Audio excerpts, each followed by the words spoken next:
Opening. The space exists between destinations. It is designed to be passed through, not occupied. People enter it with momentum and leave it without reflection. It is not where work happens, and it is not where decisions are announced. It connects what matters without becoming important itself. Nothing here asks for attention. The surfaces are plain, the lighting is functional.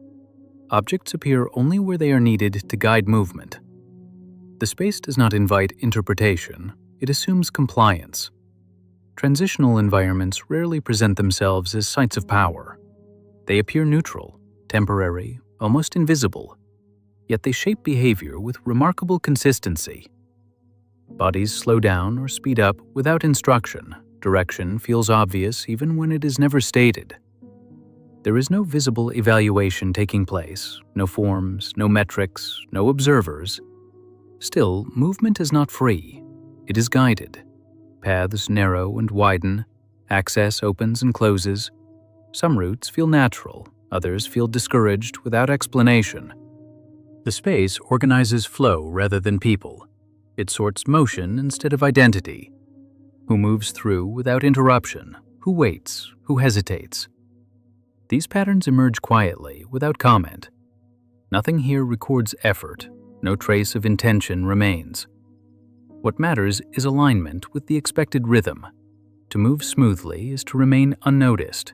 To pause too long is to feel exposed. Walls do not instruct, they constrain.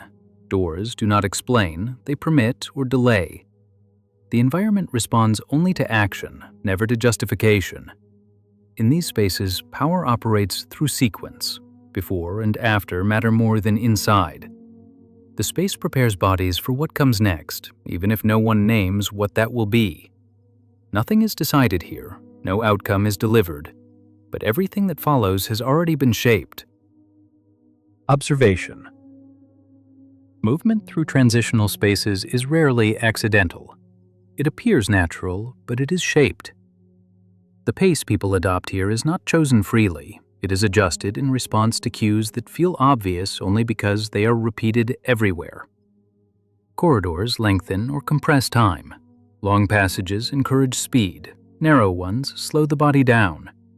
Corners conceal what comes next, creating mild hesitation that feels reasonable rather than imposed. No one explains how to move. The space does not meet instruction. Its proportions do the work. Floors guide direction. Openings suggest priority, barriers imply delay without ever saying so. In these environments, behavior becomes legible through motion alone. Who walks confidently, who stops, who looks for confirmation. The space does not ask questions, but it reveals differences quietly. There is no formal evaluation present, yet movement is constantly assessed, not by people, but by structure. Smooth passage confirms alignment. Interruption draws attention even if no one is watching. Transitional spaces reward familiarity. Those who recognize the rhythm pass through quickly. Those who hesitate feel out of place, even when they have done nothing wrong. The distinction emerges without confrontation. These environments rarely record anything. Nothing is written down, no outcome is delivered, and yet patterns accumulate. Over time, bodies learn how to move correctly without being told what correctness means. The space remains neutral in appearance, clean, functional, ordinary. Its influence is easy to overlook because it feels reasonable. This is how it avoids resistance. Movement becomes a quiet test, not of skill or effort, but of orientation, of whether someone understands how to proceed without asking. The space does not punish openly. It delays, it redirects, it subtly interrupts flow. These signals are mild enough to be accepted as normal.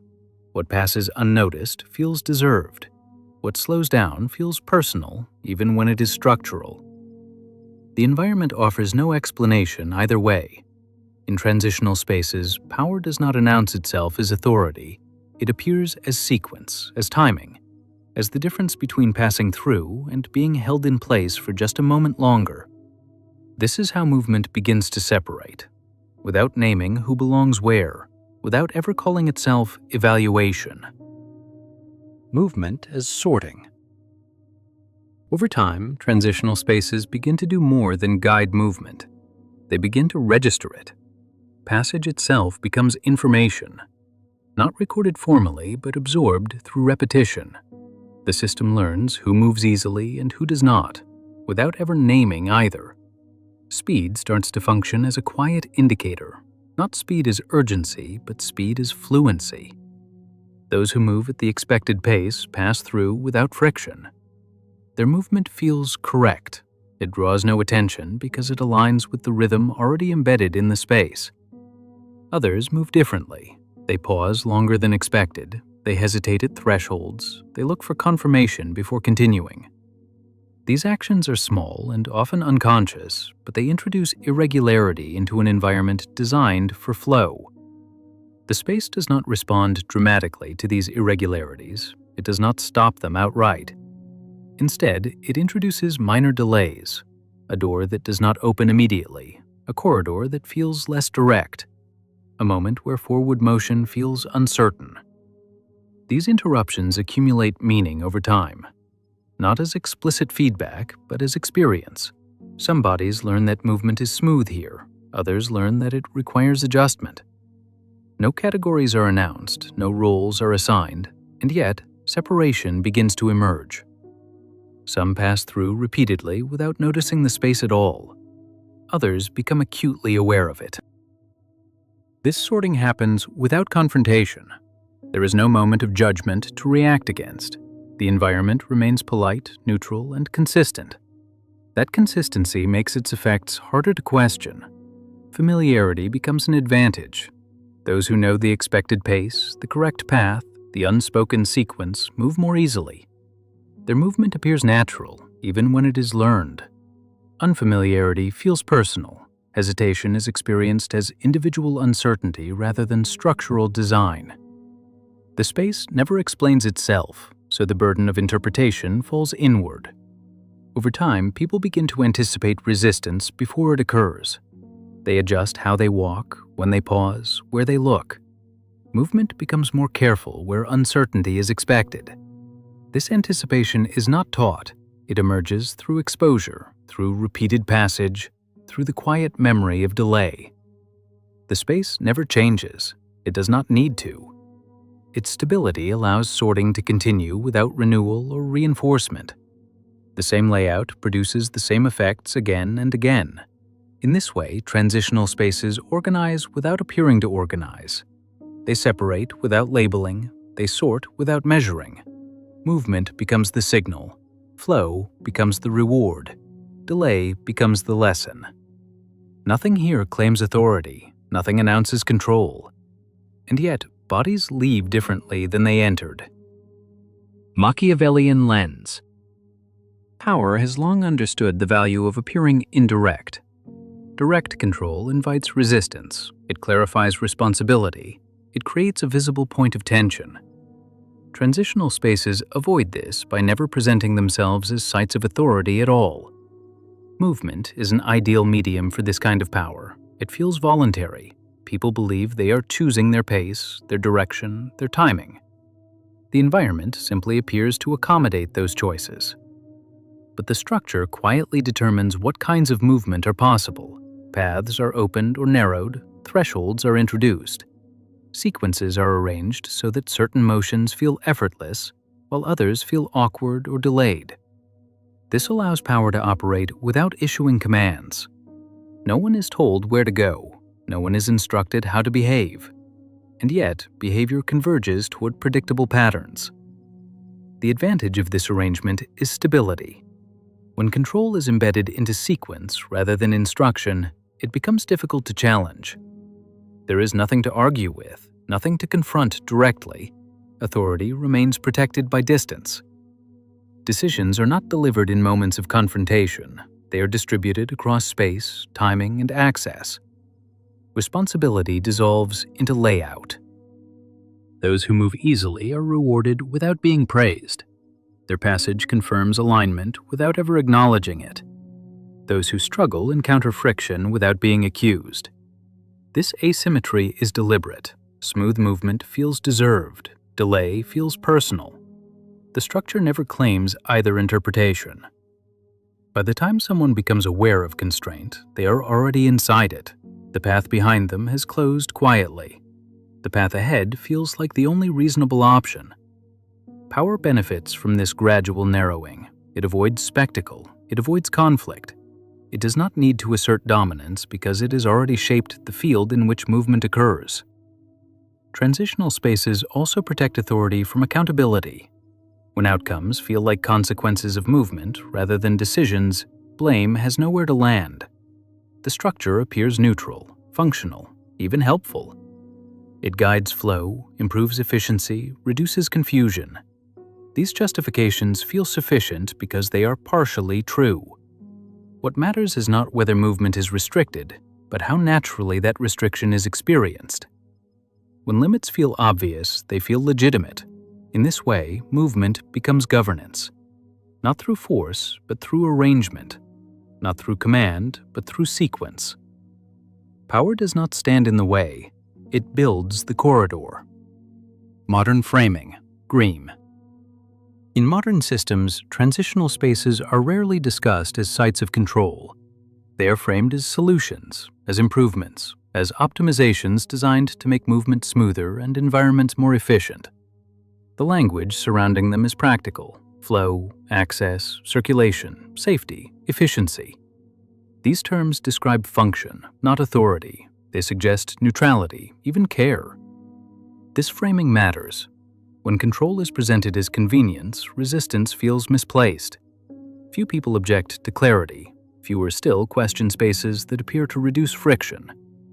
Modern environments emphasize seamlessness. The ideal transition is invisible. Movement should feel uninterrupted. Decisions should feel automatic. When this works, the space disappears from awareness entirely. Those who move easily rarely notice the structure at all. The environment confirms their expectations. Doors open, corridors align, timing feels correct. Nothing calls attention to itself. Difficulty appears only when alignment breaks, a pause, a delay, a moment where access does not arrive as expected. These moments are framed as errors or exceptions, not as signals. The modern framing encourages individuals to interpret friction internally. Something must be missing, something must be corrected. The structure remains unquestioned. Optimization language reinforces this pattern. If a system is designed to improve flow, then obstruction must originate elsewhere. The responsibility shifts quietly onto the person experiencing delay. Transitional spaces also support constant adjustment. They rarely feel final. Routes can change, access points can shift, timing can be recalibrated. This flexibility gives the impression of responsiveness rather than control. Because nothing appears fixed, nothing appears authoritative. The environment feels adaptable, even when its underlying logic remains consistent. Modern systems prefer this adaptability. It allows control to evolve without being named. Movement is guided through updates rather than rules, through design rather than declaration. What is framed as efficiency often functions as alignment. Smooth passage becomes evidence of compatibility. Friction becomes a signal to adjust. The system never announces these interpretations. It does not need to. The framing does the work. By presenting transition as optimization, modern power avoids appearing restrictive. It offers pathways instead of boundaries. It suggests assistance rather than judgment. And in doing so, it ensures that movement remains governed, even as it feels free. Psychological mechanism. When transitional spaces operate consistently, they begin to alter how attention is distributed. Movement no longer feels neutral. It becomes something to be managed, even when no one is watching. At first, this awareness is faint, a brief hesitation, a slight adjustment in pace, a subtle check of surroundings before proceeding. These moments feel reasonable, even prudent. They do not announce themselves as responses to control. Over time, the body learns the rhythm of passage, where to slow down, where to speed up, where stopping feels acceptable and where it feels exposed. These lessons are not taught directly. They are absorbed through repetition, The mind begins to anticipate friction before it occurs. Routes are chosen not for efficiency alone, but for predictability. Familiar paths feel safer even when alternatives exist. This anticipation produces a quiet form of self-monitoring. Movement is adjusted in advance to avoid interruption. Pace is regulated to match expectation. Direction is chosen to minimize uncertainty. What is being managed is not behavior in the traditional sense, but appearance. How movement will register within the environment, whether it will draw attention by deviating from the expected flow. The space never demands this adjustment. It does not correct openly. Its influence lies in what it withholds. Smooth passage confirms alignment. Delay introduces doubt. Because no explanation is offered, the experience of friction feels personal. Hesitation is interpreted internally. Something must be misjudged. Something must be corrected next time. This internalization is gradual. There is no single moment where control becomes visible. Instead, awareness spreads across many small encounters. Each one seems insignificant on its own. Over time, movement becomes cautious where uncertainty is expected. Bodies learn to reduce variance, to avoid gestures or pauses that might interrupt flow. This caution is rarely experienced as constraint. It feels like competence, like knowing how to navigate correctly. The reward is invisibility. The environment reinforces this learning by remaining stable. The same layouts produce the same responses. The same delays follow the same movements. Consistency teaches faster than instruction. Eventually, the space no longer needs to intervene. The body has already adjusted. Movement is pre-aligned. Choices feel natural because alternatives have faded from consideration. What began as passage becomes posture. The way someone moves through space reflects what they expect from it and what they expect from themselves. At this stage, control no longer relies on structure alone. It has been absorbed. The environment has done its work by disappearing. Movement continues, the system remains calm, and self-regulation persists even when the space is no longer present. Closing observation. Transitional spaces rarely announce their influence. They do not claim authority or demand attention. They simply remain in place, quietly shaping how movement feels possible. What passes through them appears unchanged. People arrive and leave. Flow continues. The space does not mark outcomes or store decisions, and yet something accumulates. Over time, movement carries memory. Bodies remember where hesitation occurred, where access slowed, where passage felt effortless. These memories are not recalled consciously, but they guide future motion. The space does not need to intervene again. Its earlier signals have already been absorbed. What once felt external now feels intuitive. The correct way to move feels obvious. This is how transition becomes durable, not by fixing people in place, but by guiding how they move between places. Not by deciding outcomes, but by preparing bodies to accept them. Nothing here feels final. Corridors always lead somewhere else. Doors always suggest another space beyond. The absence of conclusion is part of the design. What remains is alignment. Movement that fits, pace that does not interrupt, passage that attracts no attention. Power in these spaces does not reside in stopping or permitting. It resides in shaping expectation, in teaching what smoothness feels like, and letting everything else feel wrong without explanation. The space remains neutral in appearance, ordinary, easy to overlook. Its influence is most effective when it is least visible. By the time someone notices how much they have adjusted, the adjustment feels like their own choice. The environment no longer needs to guide them. Nothing is decided here, nothing is announced. And yet, what comes next has already been prepared. Until the next observation.